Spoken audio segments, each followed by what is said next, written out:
Hey guys, welcome back to another video. कैसे हो आप सब लोग? आई होप सब अच्छे होंगे.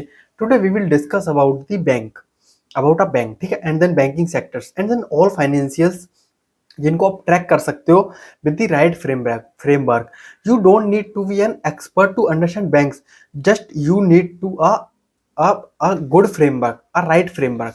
ठीक है. सो अगर आप पूरी वीडियो देखते हो तो आप समझ जाओगे कि आपको क्वेश्चंस क्या क्या पूछने हैं मैनेजमेंट से, आपको क्वेश्चंस क्या क्या ढूंढने हैं पीपीटी कॉन कॉल्स में. अंडरस्टैंड. जब आप बैंक को पढ़ने जाते हो, बैंक को रीड करने जाते हो, बैंक की ट्रांसक्रिप्ट पढ़ते हो, आप जब उसकी मैनेजमेंट से बात करते हो तो आपको पता होना चाहिए आपके क्वेश्चंस कौन से पूछने हैं, बैंक में क्या क्या होता है, क्या क्या इंपॉर्टेंट है. ठीक है. क्योंकि मैंने देखा lots of people are stuck with poor bank. वहां पर कोई ग्रोथ ही नहीं होती, उनकी लोन बुक में कोई ग्रोथ नहीं होती है और वो स्टक रहते हैं और वो स्टॉक कुछ भी करके नहीं देता उनको. ठीक है. सो अगर आप इस वीडियो को पूरा देखते हो तो यहाँ पे हम एक बैंक को लेके बात करेंगे जिससे कि हम सारी बैंक्स को और कवर करेंगे. मतलब मतलब मुझे ऐसा लग रहा है कि हमें सारी बैंक्स कवर करनी चाहिए. मतलब इस चैनल पे मैं मोस्टली सारी अच्छी अच्छी बैंक्स को कवर करूंगा और देन बेकार को भी कवर करेंगे. ठीक है. तो वहां पे आपको पता चल जाएगा कि किस बैंक्स में कहाँ पे अपॉर्चुनिटी है एंड देन तुम एक्सपर्ट बन जाओगे. तुम्हें अंडरस्टैंडिंग हो जाएगी कि आप बैंक्स को कैसे ट्रैक कर सकते हो. अगर आप बैंक्स को ट्रैक कर सकते हो, आप बैंक को रीड कर सकते हो, आप बैंक को एनालिसिस कर सकते हो, तो आप फाइनेंशियल्स को भी एनालिसिस कर सकते हो, जैसे एनबीएफसी को, फिर देन हाउसिंग फाइनेंस को. समझ रहे हो. सो आप यहाँ से फाइनेंशियल्स को ट्रैक कर सकते हो. बैंक के बाद NBFC, housing finance and then micro finance loans जो प्रोवाइड करते हैं उन कंपनीज को.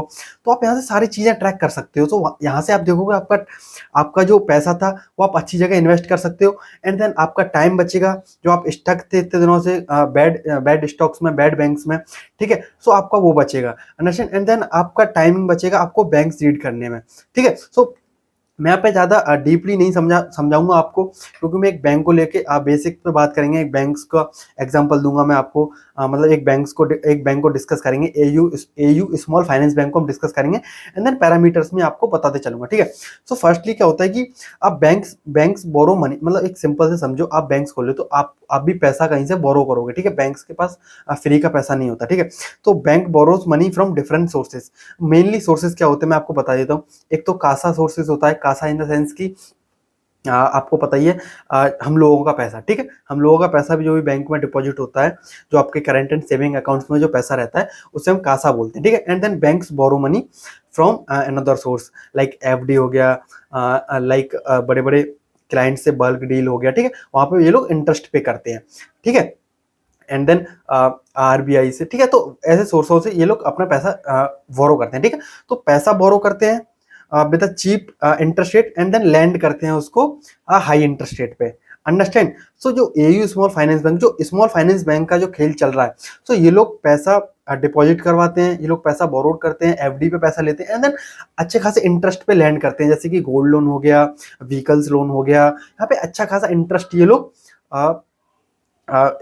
कमाते हैं. ठीक है. तो यही सिंपली इनका बिजनेस मॉडल होता है. सो आपको यहाँ पे क्या क्या ट्रैक करना होता है. आपको यहाँ पे ट्रैक करना होता है कि कासा रेशियो इस बैंक का अच्छा है कि नहीं.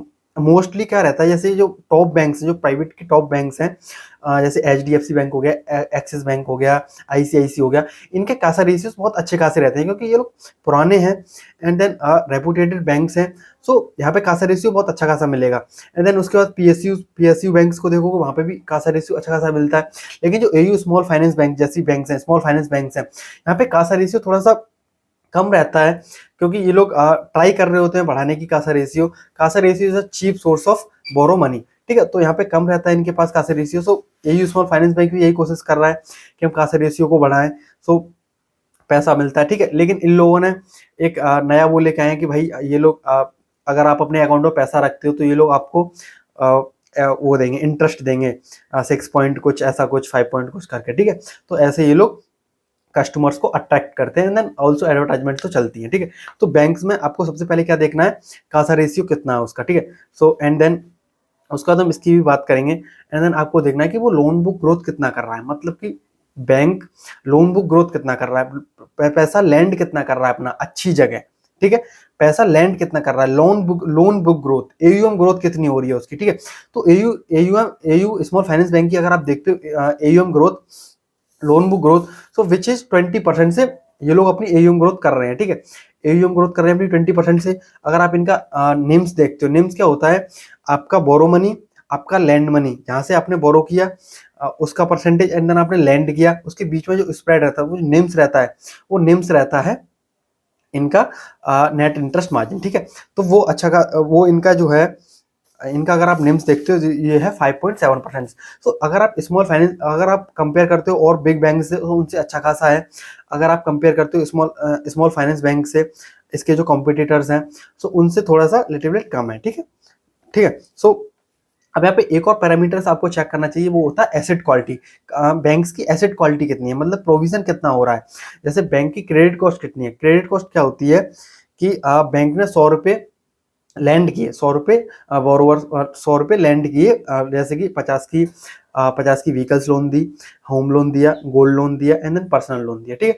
तो 100 रुपये में से मानो आप जैसे कि 100 रुपये में से 2 रुपये नहीं आए, या फिर 1 रुपया नहीं आया, तो उसको हम क्रेडिट कॉस्ट कहते हैं, ठीक है, कि 1 रुपया बैड लोन्स में गया, ठीक है, क्योंकि ये एक नेचर है बिजनेस का, बैंक्स का बिजनेस, बिजनेस जो बैंक्स हैं उनका ये नेचर है, इस बिजनेस का ये नेचर है कि भाई 100 में से एक आदमी तो आपका डिफॉल्ट करेगा, ठीक है, उसी के लिए ये लोग प्रोविजंस करते हैं। मतलब अगर आप देखते हो जीएनपीए दिखाता है कि आपने, अगर आप इनका जीएनपी देखते हो तो विच इज 2.30%, ठीक है, जो कि अगर आप कंपेयर करते हो पीछे से, तो अच्छा खासा इंप्रूवमेंट्स दिख रहा है। और ये लोग यही बोल रहे हैं कि जो वर्स्ट सीन था, मैंने ये सारी बैंक्सों में देखा, अगर आप उज्जीवन को देखते हो, आप इनको देखते हो, तो ये डिसबर्समेंट कर रहे हैं, मतलब कि जो बैड फेस था तो वो गायब हो गया, अब यहाँ से ये लोग ग्रोथ लाने की बात कर रहे हैं, ठीक है, और ये सारी बैंक्सों में हो रहा है। सो बात सारी यहीं पे ये है कि अच्छी खासी ग्रोथ आ रही है यहाँ पे, ठीक है। सो आपको यहाँ पे मोटा मोटी क्या बताया मैंने आपको, पहले तो लोन बुक ग्रोथ देखना है कि ये लोग ग्रोथ कितनी कर रहे हैं। सो एयूएम की अगर आप ग्रोथ देखते हो, सो ये लोग ग्रो कर रहे हैं अपने आप को 20% से। इन्होंने Q3 में अपनी लोन बुक ग्रो करी थी 19% से। देन Q3 में इन लोगों ने गाइडेंस दी थी कि हम 20 to 25% के बीच में, सॉरी 20 to 22% के बीच में हम लोग अपनी लोन बुक ग्रोथ करेंगे नेक्स्ट ईयर भी, ठीक है। तो अगर आप 20 to 22% से अगर आप लोन बुक देखते हो, ये लोग ग्रो करते हैं, तो विच इज वेरी गुड, ठीक है। तो आपको कंपेयर करना है विद पीयर से कि ये लोग उससे ज्यादा ग्रो कर रहे हैं, अपने आप को नहीं कर रहे हैं, लेकिन एसेट क्वालिटी अच्छी रहनी चाहिए। मतलब अगर आप यहाँ पे भी पैसा लैंड कर रहे हो अपना, यहाँ पे भी पैसा दे रहे हो, वो आपका पैसा वापस आना चाहिए। वो कौन डिसाइड करता है, वो करता है एसेट क्वालिटी। अगर एसेट क्वालिटी में कोई भी दिक्कत हुई, मतलब आपने पैसा लैंड किया और वो वापस नहीं आया, तो ये बहुत दिक्कत हो सकती है बैंक्स में। तो आपको इमीडिएटली एक्शन लेना पड़ेगा इस चीज पे, ठीक है। तो एसेट क्वालिटी बेकार नहीं होनी चाहिए। वो आपको कैसे पता चलेगी, आपको जीएनपीए देख के, आपको क्रेडिट कॉस्ट देख के, अंडरस्टैंड।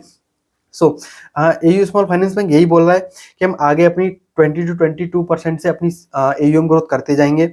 अपना जो आरओए है वो 1.8 तक लेके जाएंगे FY27 में, रिटर्न ऑन एसेट्स, ठीक है। एंड देन निम्स की भी गाइडेंस सिमिलर ऐसी है कि हम ऐसे ही रखेंगे इसको, ऐसे ही, मतलब कि जो अभी जो 5.7 है इसी को मेंटेन करेंगे, ठीक है। And then cost of income ratio, cost of income ratio क्या होता है कि अगर आप 100 रुपये बैंक्स अर्न कर रहा है, ठीक है, 100 रुपये अपना पैसा बना रहा है, तो 100 में 57 उसका एक्सपेंस है, ठीक है। तो ये लोग यही बोल रहे हैं 60% से कम रखेंगे, अबव 60 नहीं होने देंगे। एंड देन 50 एंड 56 और 57 की वजह से 56 और 57 के आसपास रखेंगे, क्योंकि इन लोगों ने अभी नई जो ब्रांचेस खोली उसमें आपको हायरिंग करनी पड़ती है। सो वहाँ पे आपको थोड़ी सी कॉस्ट लेनी पड़ती है, लेकिन ये लोग यही भी बोल रहे हैं कि हम कॉस्ट को ऑप्टिमाइज कर रहे हैं, कॉस्ट को कम कर रहे हैं विद एआई टेक्नोलॉजी के साथ, ठीक है। ओके, सो कुल मिला के देखते हो एयू स्मॉल फाइनेंस बैंक को, तो ये लोग 20 to 22% से अपनी एयूएम ग्रोथ करने की बात कर रहे हैं, विच इज गुड। इनका अगर नेम्स देखते हो तो 5.7 है, जीएनपी देखते हो, एसेट क्वालिटी देखते हो तो विच इज गुड 2.30% है, एनएनपीए इनका 0.88 है। ये मैं Q3 की बात कर रहा हूँ अभी, ठीक है, क्योंकि Q3 Q4 की सिर्फ इनकी अभी अपडेट आई है, तो मैं Q4 की भी बात करूंगा, ठीक है। ये रिजल्ट में जो आपको बता रहा हूँ वो Q3 का है, अंडरस्टैंड। देन Q4 की बात करेंगे, Q4 का रिजल्ट आया नहीं है। सो मैं सिर्फ यही चाहता था कि आप इस वीडियो से आप समझो कि इस बैंक्स को कैसे ट्रैक करते हैं, ठीक है। उसके बाद हम बहुत सारी बैंक्स को कवर करेंगे, अंडरस्टैंड। चलो तो फिर आई थिंक मैंने इसमें सब कुछ कवर कर ही दिया है।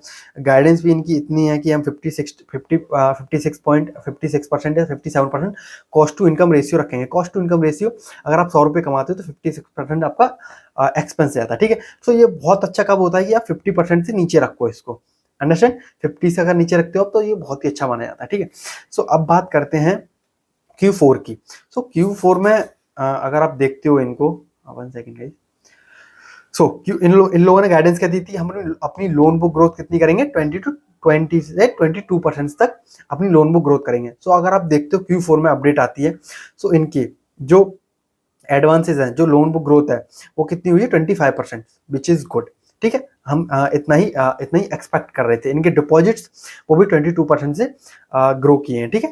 सो विच इज गुड, मतलब जो बैंक बोल रही है, जो बैंक कह रही है कि भाई हम अपने लोन बुक ग्रोथ 20 to 22% से अपनी लोन बुक ग्रोथ करेंगे, और उससे उसके और वो कर रही है, ठीक है। तो इसका मतलब बैंक्स में कुछ अच्छा हो रहा है, ठीक है। बैंक्स अच्छा खासा राइट डायरेक्शन में जा रही है, ठीक है। तो Q4 में इतना ही आया है। अगर आप इसका कासा रेशियो देखते हो तो यहाँ पे यही दिक्कत है, कासा रेशियो इसका 29 था, 29% था Q4 FY25 में। अगर आप इसका अभी का कासा रेशियो देखते हो तो which is 28.4%, so which is थोड़ा सा, अगर आप देखते हो तो लिटिल बिट कम है थोड़ा सा, ठीक है। सो आप वही मैनेजमेंट से पूछना पड़ेगा Q4 में। वैसे इतनी बड़ी कोई बात नहीं है ये, ठीक है। लोन बुक ग्रोथ करी है इन लोगों ने।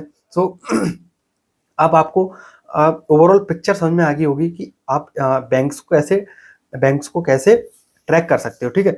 तो अगर यहाँ पे आप उत्कर्ष स्मॉल फाइनेंस बैंक को देखते हो तो उसने इस बार तो डिसबर्समेंट बहुत तगड़ी करी है, ठीक है।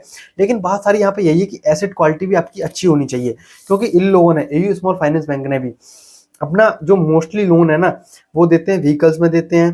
गोल्ड लोन का जो इनका सेगमेंट है उसको बढ़ा रहे हैं, गोल्ड लोन ज़्यादा दे रहे हैं। MFI माइक्रो फाइनेंस लोन इनको कम कर रहे हैं, ठीक है। उन बात कर रहे हैं क्रेडिट कार्ड का भी बिजनेस बढ़ाने की, ठीक है।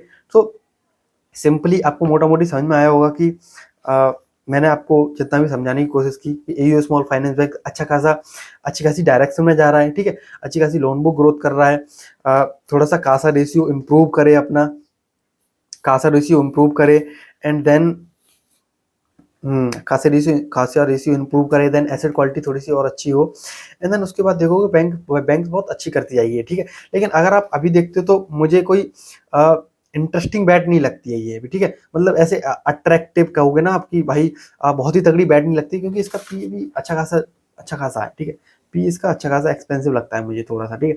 लेकिन हम सारी बैंक्स को डिस्कस करेंगे, ठीक है। तो इससे क्या होगा, आपको सारी बैंक्स को ट्रैक करने की आपको ट्रैक कर पाओगे इजीली से, ठीक है। सो आई होप आपको थोड़ी सी हेल्प मिली होगी, एंड देन आपको समझ में आएगा होल बैंकिंग सेक्टर्स तो नहीं बोलूँगा, क्योंकि बैंकिंग सेक्टर्स को हम कवर करेंगे, हम सारी बैंक्स को कवर करेंगे। मैं आपको अपॉर्चुनिटीज़ बताऊंगा। मैंने यहाँ पे एयू स्मॉल फाइनेंस बैंक देखी तो मैंने चलो ठीक है इसके ऊपर वीडियो बनाते हैं, देन उसके बाद और डिटेल्स में जाएंगे हम। सो आप सब्सक्राइब करो चैनल को, ठीक है। एंड देन उसके बाद हम और डिटेल्स में जाएंगे बैंकिंग सेक्टर्स में, एंड देन आपको अच्छे से मैं समझाऊंगा, ठीक है, अगर आपको इससे समझ में नहीं आता तो। Thank you guys.